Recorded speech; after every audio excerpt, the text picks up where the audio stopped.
સરકારે ખેડૂતોને 10 કલાક વીજળી આપવાની જાહેરાત કરીને રાહતનો દાવો કર્યો છે, પરંતુ બનાસકાંઠાના ખેડૂતો સામે આજે એક અલગ જ વાસ્તવિકતા ઊભી છે।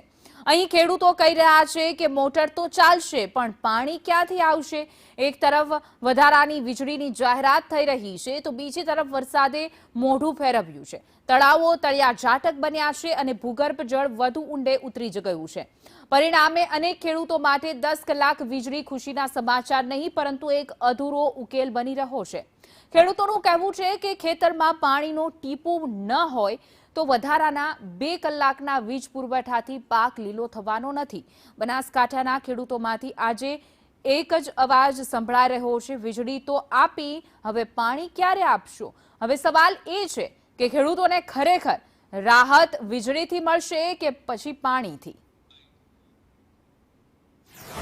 તાજેતરમાં જ આપણે જોઈએ છે કે અત્યારે દેશમાં જે અલ નીનોની અસર ચાલી રહી છે, એના કારણે ક્યાંક ને ક્યાંક ચોમાસું થોડું ખેંચાયું અને આ ગંભીરતા લઈ અને ગુજરાત સરકાર, આપણા મુખ્યમંત્રી ભૂપેન્દ્રભાઈ પટેલ સાહેબ હોય કે ગૃહમંત્રી હર્ષભાઈ સંઘવી સાહેબ હોય, તાજેતરમાં જ હમણાં જે નિર્ણય કર્યો છે કે જે ખેડૂતોને 8 કલાક વીજળી મળતી હતી, એનાથી હવે આગામી સમયમાં 10 કલાક વીજળી આપવામાં આવશે। તો ક્યાંક ને ક્યાંક ખેડૂતોને ખૂબ મોટો ફાયદો થશે, પોતાનો પાક જીવિત રહે અને સમયસર પાણી મળી રહે એ માટે જે 8 કલાકમાંથી આ 10 કલાક વીજળી આપવાનું સરકારે જે જાહેરાત કરી છે, એનાથી ખેડૂત વર્ગ ખૂબ ખુશીનો માહોલ અત્યારે ખૂબ ખુશી અનુભવી રહ્યો છે।